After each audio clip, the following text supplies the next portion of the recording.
par le haut.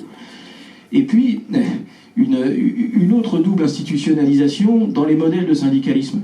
Il y a l'institutionnalisation sous la forme d'un syndicalisme de lobbying aujourd'hui qui est celui de la CFDT, qui s'est transformé non pas, enfin qui n'est plus, de mon point de vue, qui n'est plus une organisation syndicale, mais qui est devenue un lobby, parce que ses pratiques sont celles d'un lobby. C'est-à-dire d'essayer d'influencer dans les couloirs, par des relations interpersonnelles, l'écriture des lois. Mais une fois que ces lois sont écrites, on ne fait plus rien. Ça m'avait frappé le 31 août 2017, au moment des ordonnances Macron. Donc le 31 août 2017, il annonce le contenu des ordonnances. Laurent Berger est interviewé dans Le Monde. Première question du journaliste, êtes-vous satisfait? Réponse, c'est un rendez-vous manqué du dialogue social, ces ordonnances ne me satisfont pas. Question suivante, donc vous allez manifester avec les autres organisations syndicales? Réponse, non. Ça s'appelle du lobbying. Bon, c'est une forme d'institutionnalisation du syndicalisme et d'intégration. Mais il y en a une autre, qui est celle du modèle confédéral de la CGT, c'est-à-dire l'institutionnalisation par la ritualisation, que j'évoquais à l'instant, qui donne l'image d'une organisation plus combative, mais qui n'est autre, de mon point de vue, qu'une forme d'institutionnalisation dans la mesure où, on le sait très bien, un rituel n'a jamais ébranlé l'ordre dominant. Jamais. Donc la lutte ritualisée, c'est la négation de la lutte. La seule lutte efficace, c'est la lutte transgressive. En 1936, vous imaginez que les ouvriers français auraient obtenu 15 jours de congés payés et les 40 heures s'ils n'avaient pas occupé leurs usines? Mais ils ont porté atteinte au droit de propriété. Ah oui, ils étaient dans la transgression. En 68, ils ont refait la même chose. Ils ont même parfois, dans certaines usines, pris le pouvoir. Ils les ont même parfois fait redémarrer. Ça s'appelle de la transgression. L'abandon de la transgression au profit de la ritualisation, ça produit quelque chose qui s'appelle la neutralisation du champ syndical. Et ça, c'est l'objectif perpétuel de l'ordre dominant. D'une certaine manière, mes républicains de 1884, les Jules Ferry et les autres, le syndicalisme dont ils avaient rêvé, nationalement parlant, il est advenu, un peu plus de 100 ans après.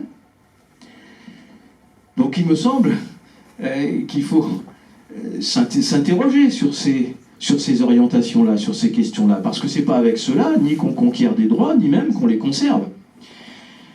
Par ailleurs, on est dans une situation aujourd'hui qui est une situation d'autant plus discutable, qu'on a un émiettement du syndicalisme français qui, à mon sens, est parfaitement superficiel, parce qu'au fond, si on regarde l'histoire du syndicalisme français, pour moi, il n'y a que deux grands modèles.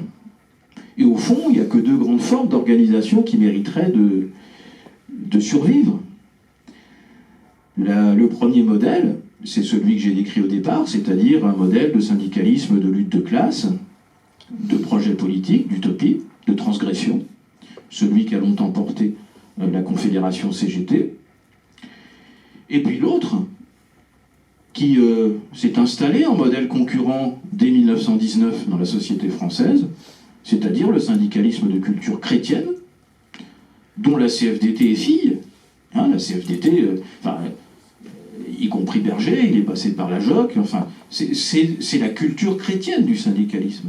C'est-à-dire une culture qui revendique dès son origine le fait qu'elle estime que le syndicalisme qu'il faut à la société est un syndicalisme de négation de la lutte de classe, qui est condamné, d'ailleurs y compris dès 1919 dans ses statuts, par la CFTC, et que donc le syndicalisme qui convient à une société, c'est le syndicalisme d'accompagnement.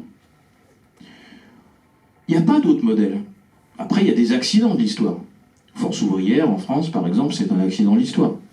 C'est pas un modèle de syndicalisme. Donc, il y a deux chapelles. Bon, même s'il y en a une qui est laïque plus que l'autre. Mais il y a deux chapelles. Et il n'y a que deux chapelles qui méritent de coexister, voire de s'affronter. Bon, mais à condition, évidemment, que les deux s'assument.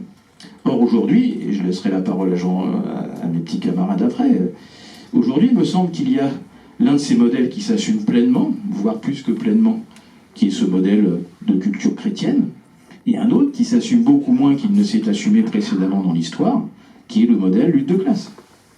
Et il me semble, si on veut que les travailleurs français d'abord conservent les droits sociaux qui sont les leurs et en conquièrent de nouveaux, il est grand temps, me semble-t-il, de réinvestir ce modèle de lutte de classe qui s'est construit pendant plus d'un siècle. Je te remercie.